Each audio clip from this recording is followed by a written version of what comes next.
What's up, y'all? It's your girl Kasey, and I am back again for another YouTube video. And this one is my 7 things that I don't do in my 30s that other people do, or that I see other people do.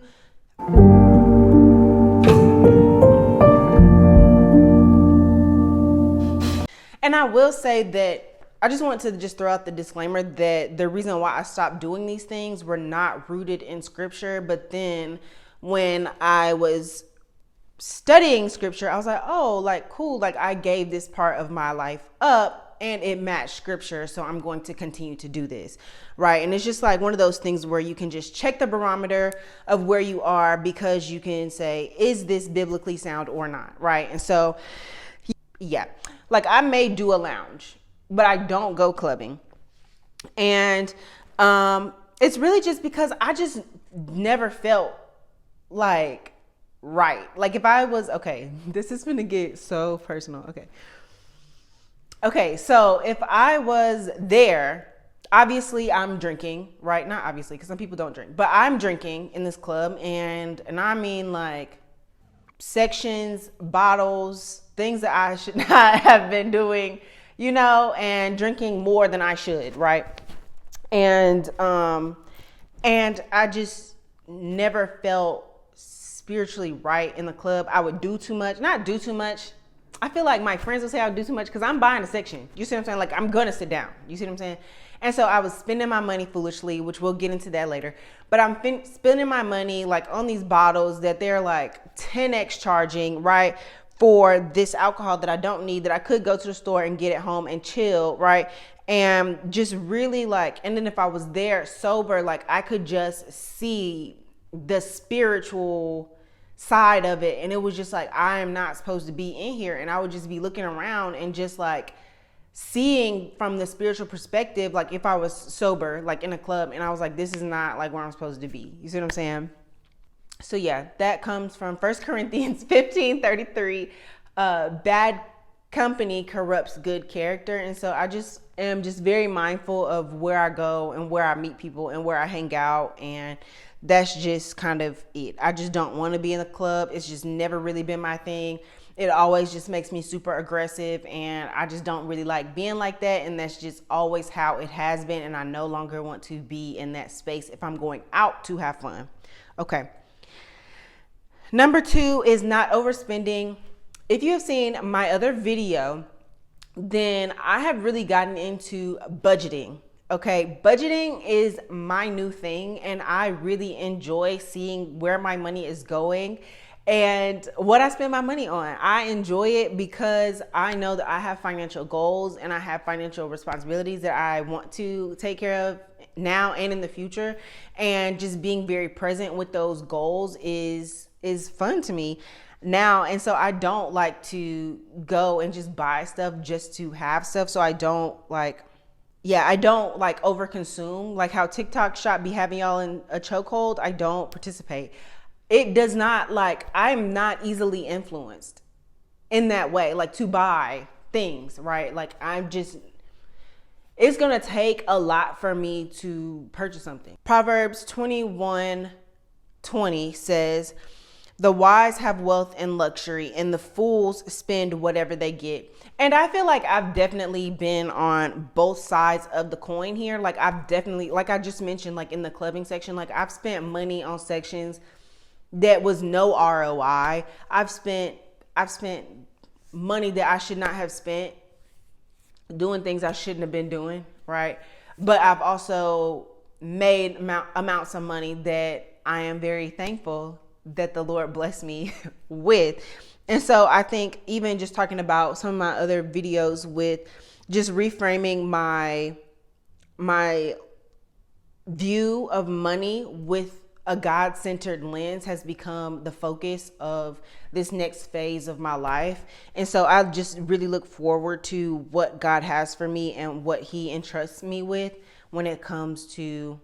Next is limiting social media consumption.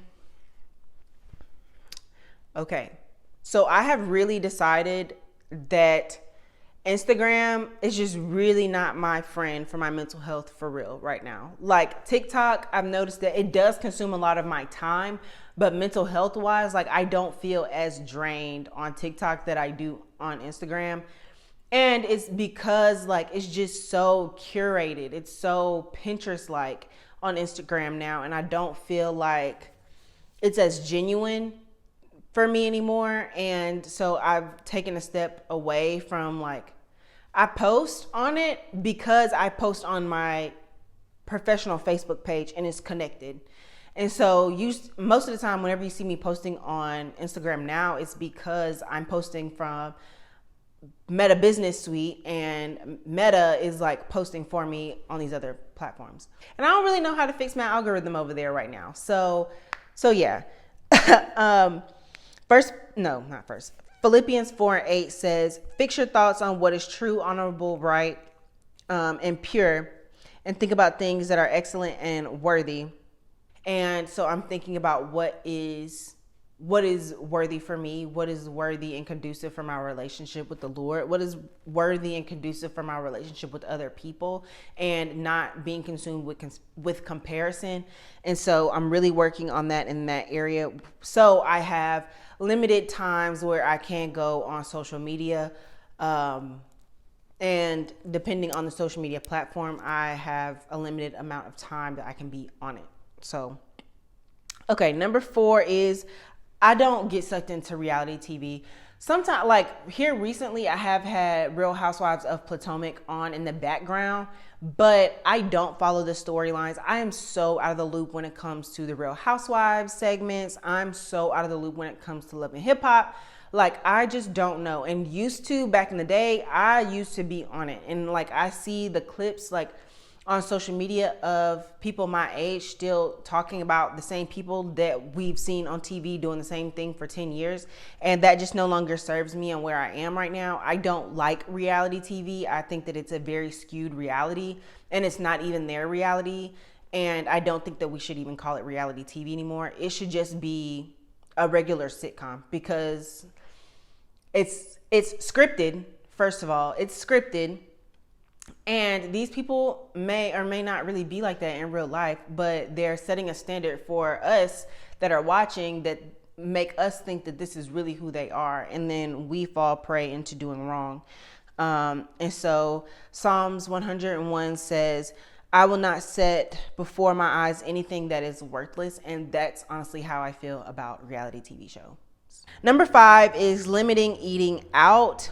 And I don't really have a scripture for this, because I thought about the temple one, the body is your temple, but you gotta eat. And so, for me, I just don't eat out like that, because I like cooking and I like being at home, and I would rather cook myself a meal and sit at my table and set my dining room table for me and have a glass of wine at home. And that feels more authentic to me than going out to a restaurant. And not saying that I don't go out to eat at all. I do. I just don't make that like my aesthetic. Like, I like to go out to eat, but it really has to be worth it. Like, it's gonna be an experience. You see what I'm saying? Like, I don't like to just go out just for the food, because I can just eat food. Number 6 is I have a minimalist maintenance routine. I've seen a lot of people, like bigger YouTubers, talking about their $1,000 maintenance routines and like keeping up with their aesthetics and stuff like that. And I just feel like that also goes into overconsumption. And I also feel like it's a little bit unnecessary. And this comes from 1 Peter 3:3-4. And this is a little bit of a condensed version, by the way. Your beauty should not come from outward adornment, whether it should be that of inner self. And I do agree that we as women should keep ourselves up. I do subscribe to going to the gym. I do want to look put together majority of the time. I do like keep my nails done. I do keep my hair done.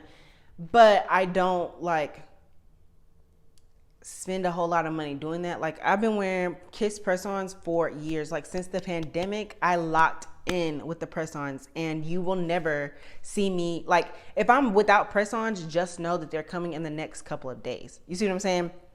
So yeah, I think just making sure that you are keeping up your appearance, but not getting sucked into all of the things that the internet says that we should be doing. Just do a routine that works for you to keep yourself the way you want to present. Okay. And the final, number 7, is avoiding trendy clothes. Like, I feel like I'm wearing something rather trendy maybe right now, but I've had this same top for 3 years. And so Matthew 6:19 through 21 condensed says, do not store up yourselves your treasure here on this earth, but store up yourself treasures in heaven. And I feel like it can be so easy for us to just get so consumed in like making sure that we're staying up on fashion trends and the latest hair and the latest lashes and the latest like nail trends, and it's just so much to like keep up with and try to be on trend. And instead of just being on trend, I just want to live a life that I'm proud to say that I lived, and that a life where at the end of the day, when all is said and done, the Lord doesn't say, get away from me, I never knew you, and instead saying, well done, my good and faithful servant. And so, you know, that's really where I am, and not saying that clothes is really that big of a deal for a lot of people.